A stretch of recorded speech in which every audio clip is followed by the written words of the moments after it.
Hello and welcome back to my humble show. It has been a while, but I just want to run a few things by you. I only have a few minutes. So, let me just say that I was listening to the White House press briefing and Propaganda Secretary Jean-pierre, and that's exactly what she is, was shifting blame from the White House, from the Biden administration to Congress, as per usual, to House Republicans, as per usual. Speaking of House Republicans, let me backtrack a little bit and add that House Speaker Mike Johnson, along with some other House Republicans, were at the border over the last couple of days, just after the new year. Unlike Kamala Harris and Joe Biden, who were not at the southern border, and who have practically never been to the southern border, except for maybe that one time. Never again, apparently. But yes, as you can see here on my screen, this is the scene at the border. I'm not going to play this video, but like I said, there was a meeting down there. There was a press conference down there, and Mike Johnson, as well as other members of the House, spoke and answered questions.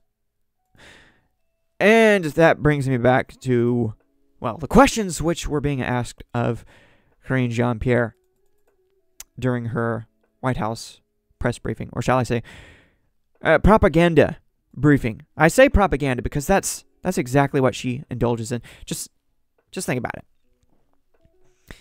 I would love for some reporter, any reporter, to ask her if she has ever said a single negative word in her entire time as press/propaganda secretary about her, well, Biden administration, or about Joe Biden himself for that matter. Has she ever said a single negative word? Well, no, obviously not. She's her spokesperson, so why is she going to do that? But at the same time, isn't a spokesperson really just a propagandist?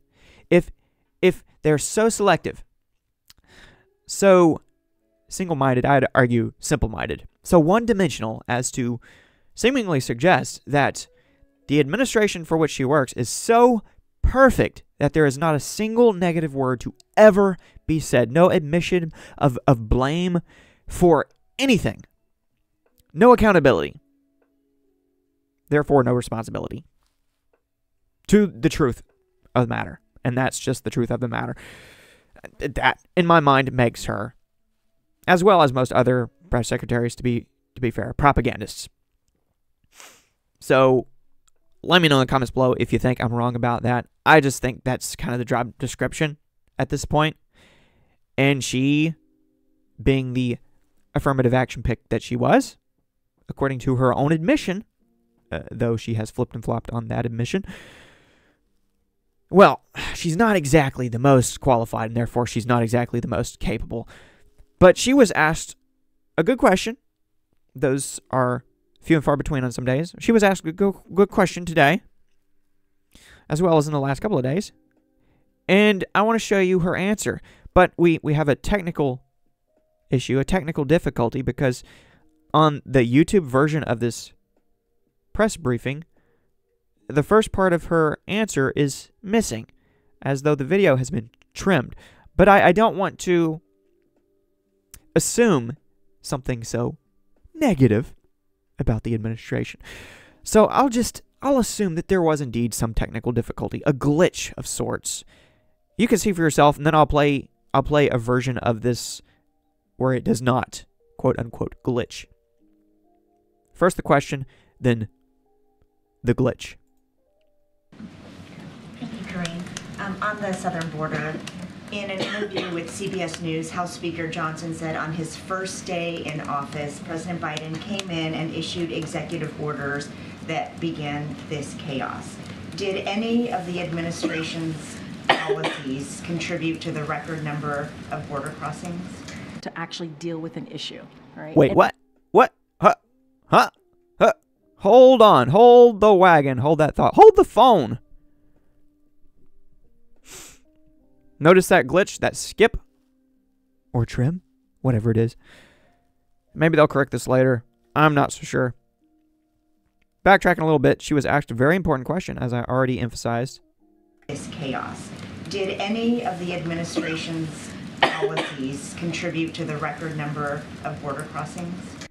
So, did any, even if just one, of the Biden administration's decisions, executive orders, so on and so forth, contribute to the record number? And it is a record number, especially this month or last month, carrying over into this month, this year. Have anything to do with? Well, did any of the decisions have anything to do with the record? What does she have to say about it? Well, we just don't know, judging by this clip, since it glitches out. To actually deal with an issue. Right? And rather than throwing you off by letting that play out, I'll skip over or flip over to a version of the video which actually plays through, and I'll play it through for you. So I have it pulled up here on the Fox News YouTube channel, and let me specify, in case I didn't already, that this video, which happens to glitch, is on the White House YouTube channel. Just letting you know. And also, I do have the White House press/propaganda briefing pulled up here on Facebook, and it does play through here. There is no glitch here, so that's why I'm assuming it was just a technical difficulty. And because I feel like it, I'm going to play it from here instead of from Fox News's YouTube channel, but I'll just play the first portion of it. Thank you, Corinne. On the southern border, in an interview with CBS News, House Speaker Johnson said on his first day in office, President Biden came in and issued executive orders that began this chaos. Did any of the administration's policies contribute to the record number of border crossings? What I can say is this. On his first day in this administration, the president put forth a comprehensive immigration legislation to deal with a broken system. That's what the president did. Oh, did he? Did he now? Baloney. But at least it plays through there. At least it plays out there. No glitch in the system. Although I would argue that she is pretty much the glitch in the system. Green Jean-pierre, ladies and gentlemen. Huh. Her brain is oozing out. That's the hair. But, anyways, jumping back over to this Facebook version of the White House version of the video. Here you go. And apologies for the question being asked one more time. Thank you, Corinne. On the southern border, in an interview with CBS News, House Speaker Johnson said on his first day in office, President Biden came in and issued executive orders that began this chaos. Did any of the administration's policies contribute to the record number of border crossings? What I can say is this. On his first day in this administration, the president put forth a comprehensive immigration legislation to deal with a broken system. Oh, did he? Did he now? I just can't help but interrupt her. She's so interruptible. On the first day, put forward the solution, which was what exactly? The problem. Oh, his solution was the problem, the current problem, which they wrap up in this way. The border is secure, but also the system is broken. That allows them to pretend that there's no actual problem while simultaneously claiming that, well, there is a problem, but it's the last administration's fault, therefore, the broken system. Of course, they wash their hands of that responsibility, that thing called responsibility, for the overflow, for the influx of illegal migrants, which is currently occurring down at the southern border, and maybe even in a neighborhood near you. But yes, moving on here. That's what the president did, to deal with a broken system. We were just a couple of weeks away of 3 years ago, that legislation that he put forward to Congress to actually deal with an issue, right? And so that's what I can say. The president understands that there's a problem at the border. He put forth on his first day something to deal with that problem. Notice how she keeps repeating that on day one, he did something about it. She doesn't really specify what exactly he did. And you know why that is? That's because everything he actually did more harm than good. Thus, the problem. Thus, the crisis, which they both pretend doesn't exist and blame the previous administration for the existence of. Not sure if I worded that right. But hey, I'm doing better than her. And what we continue to see from Speaker Johnson and Republicans, House Republicans, I know Jackie asked a question about something that I said yesterday in May, and I'll repeat it. I repeat what I said yesterday. Oh yeah, you always repeat what you said yesterday. Day after day after day, you repeat what you said. Oh, it's Congress's fault for what happened. See, here's the song and dance that they do, especially her, though she's not a very good singer or dancer. Metaphorically speaking. But also literally, likely.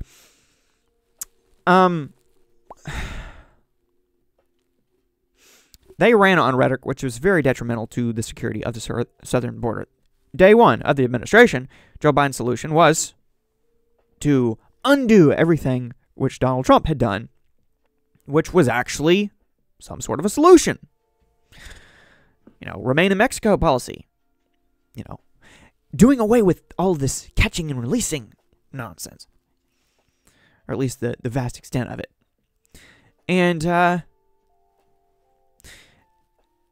they wanted to do away with all that because of racism, just like the wall. They wanted to discontinue the building of the border wall. Not that Donald Trump handled that very well. I mean, Mexico never really paid for the wall. The wall wasn't built in its entirety, and yet rhetoric, well, it has an effect.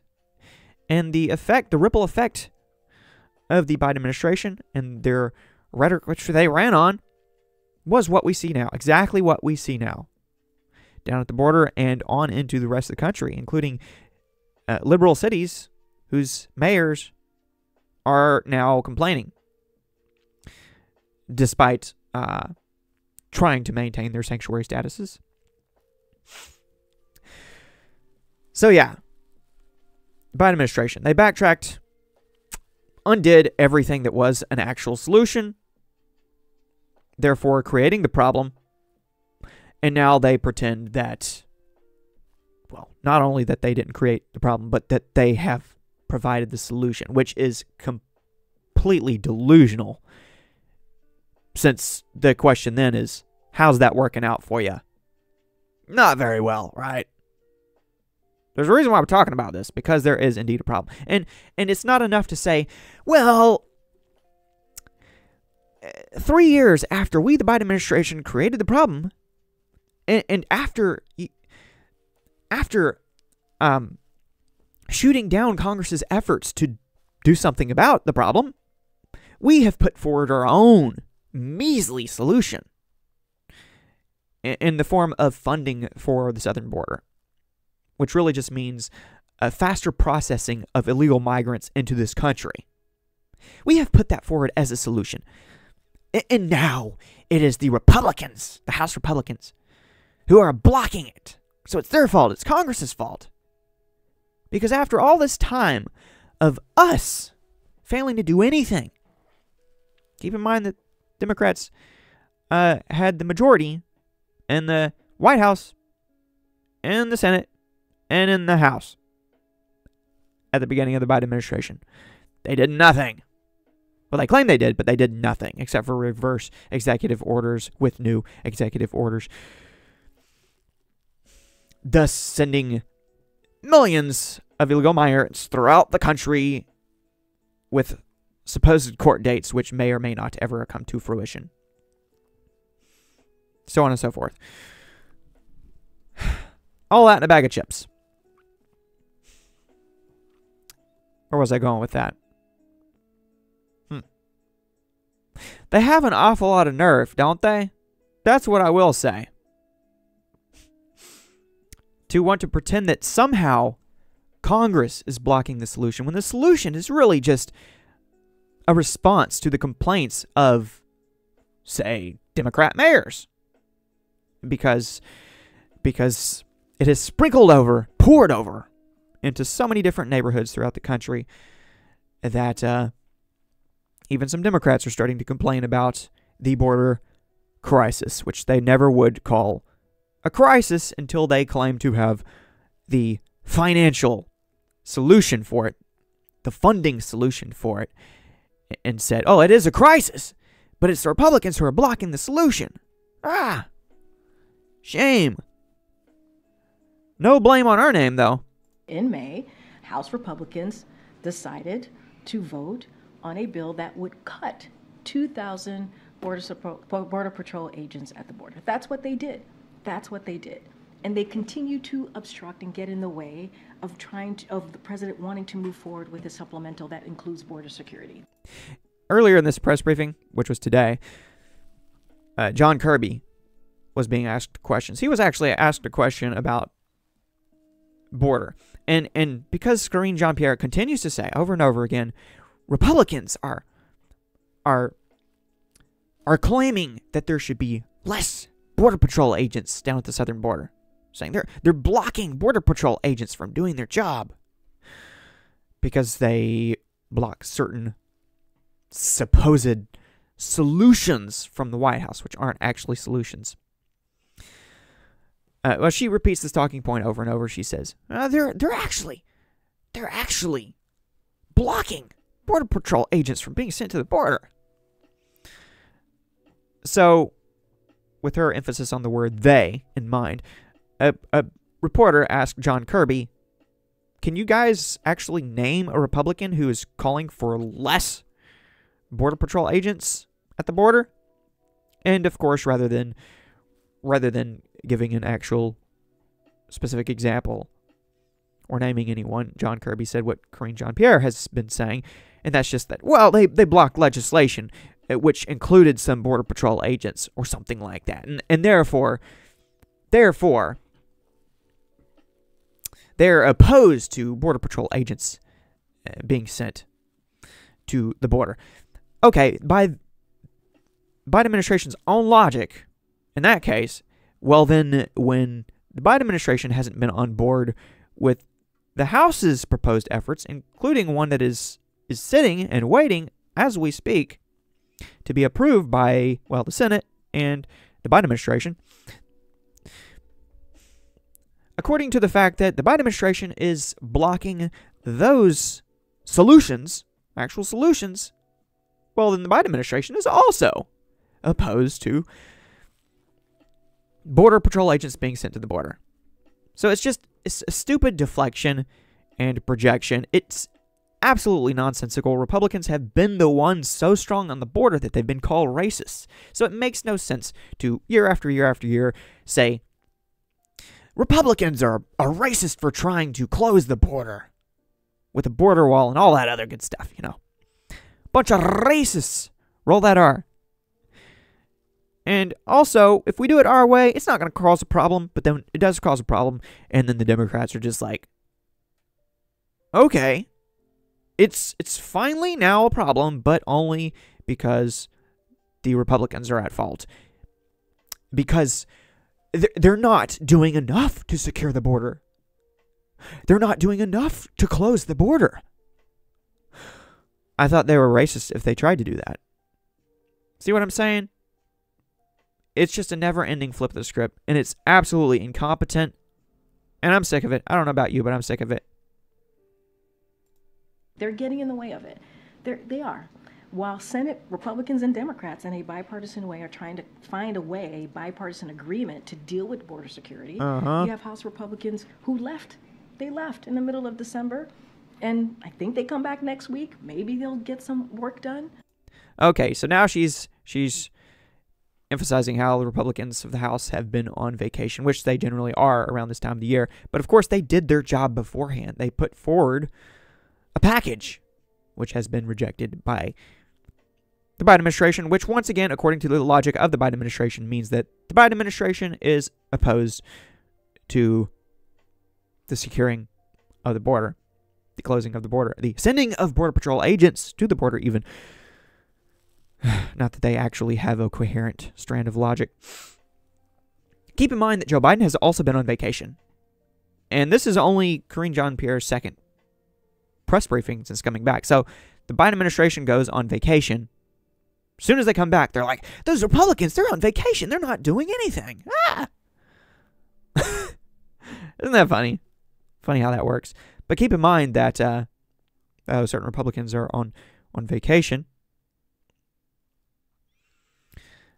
without the ability to do much of anything unless they just go along with the Biden administration's non-solution to just fund the border in order to herd more illegal migrants into the country faster and faster and faster.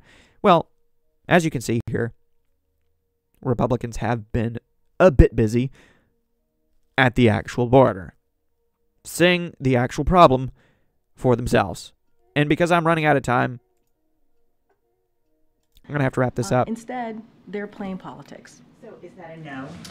Look, what I can say is what the president has done. I'm not going to speak to data. I have not seen any data that would show this, so certainly I can't speak to that. What I can say is the actions and what the president has done and how seriously he has taken this on his first day, understanding that this system has been broken for decades. This immigration system has been broken for decades. Oh, there we go again. Republican president, under a Democratic president, has been broken. And as negotiations continue, are there any red lines for the White House when it comes to negotiating what Republicans are demanding when it comes to policy? Look, I'm going to stay consistent here. I'm not going to negotiate from here, from the podium. I'm going to let folks who are negotiating the Senate. Consistently inconsistent. You know, I wanted to play a little bit more of that, but I spent more time talking than I had initially planned. Let me just play a little portion of this. This response by Mike Johnson to some previous claims of Karine Jean-Pierre and her consistent inconsistency from the White House press/propaganda podium. Please take a listen. In order to get the work done at the border, we need more resources. DHS needs more resources. Our Border Patrol agents need more resources. Whoa. Hold on just a second. Just a second. Just a doggone second. More resources, right? Oh, why do you need those more resources? Oh, because of the influx, because of the overflow. All right, why is that happening? So sure, you might need a certain degree of resources for one reason or another, but why is that in the first place? Thank you for acknowledging that there is indeed a crisis occurring. It took you so long to come around. It took you 3 years to come around to that acknowledgement. 2.5 years, 2 years at least. But again, they just want to fund the flow. That's all they're doing as it is. They eradicated previous border policies, which were effective, and now what? That's something that John Kirby actually acknowledged unintentionally recently. He acknowledged that they wanted to fund the border so that more processing centers could be opened and run at full capacity. Processing in order to lay out the welcome mat for the illegal migrants to come into this country. I'm not anti-immigration or anything like that. I'm anti-insanity, though, and that's what we're dealing with here. We need more immigration judges. We need more resources to get this done. House Republicans keep getting in the way of doing the work to deal with what we're seeing at the border. So they're but if you just ask her why so many resources are needed on account of the problem that is, the crisis that is, she'll just say something like, it ebbs and flows. It ebbs and flows. Had nothing to do with us. The border was secure, though the system was broken, and for some reason, because it just sometimes happens, records are broken when migrants from countries far and wide just so happen to decide to come here to pursue the American dream illegally. They're not criminals. though they're here illegally. Just ebbs and flows. Ebbs and flows. It's like migration. Some years you have more than others. Whatever. Obstructing. House Republicans are obstructing. That's what they're doing right now. House Republicans are obstructing. That's strong legal language, isn't it? So, Mr. Speaker, that is a very hostile, aggressive response to what's going on. I just wanted to get your thoughts on that and, what is actually happening. What she just said is patently absurd. Of course, they want more money to process illegals into the country, Larry. We're down here on the border at Eagle Pass. This has been the epicenter of the problem, of course. We've got 64 members of Congress representing 29 states and one U.S. territory. We got people from California to Maryland, from Michigan to Florida, because every state in America is a border state right now. This administration has opened the border wide for the whole country. We have people coming in from over 170 countries, and it's at epidemic crisis proportions. You cannot overstate the humanitarian catastrophe that we have here. Speaker Johnson, has President Joe Biden gotten involved in any talks with you, for example, or any of your lieutenants to solve this open border catastrophe? No, this is intentional. These are policy choices that got us into this situation, Larry. We passed H.R. 2 7 months ago. Our legislation, the Secure the Border Act, does exactly what is necessary to stem the flow and get on top of this crisis. It would restore the Remain in Mexico policy that works so well under Restore the Remain in Mexico policy. Step 1. the Trump administration, end catch and release. End catch and release. Well, that's a big one. It would rebuild the wall. Or rebuild the wall. Or at least discontinue the discontinuing of building the wall. And the Biden administration has done a little bit of building, though they like to keep pretending that they're not, and that if they are, it's somehow different than, say, the Trump wall. Yeah, that's right. The Biden administration, they've rebuilt certain sections of border wall. But hey, it is what it is until it ain't what it ain't. What? I gotta go. Get this show on the road. I gotta go back to work. I'm late for a not very important date with work. But thanks for watching. Thanks for listening. Keep in touch. Keep in tune. New content is coming soon. Feel free to disagree with me. Let me know in the comments below what you think, what you know. Peace.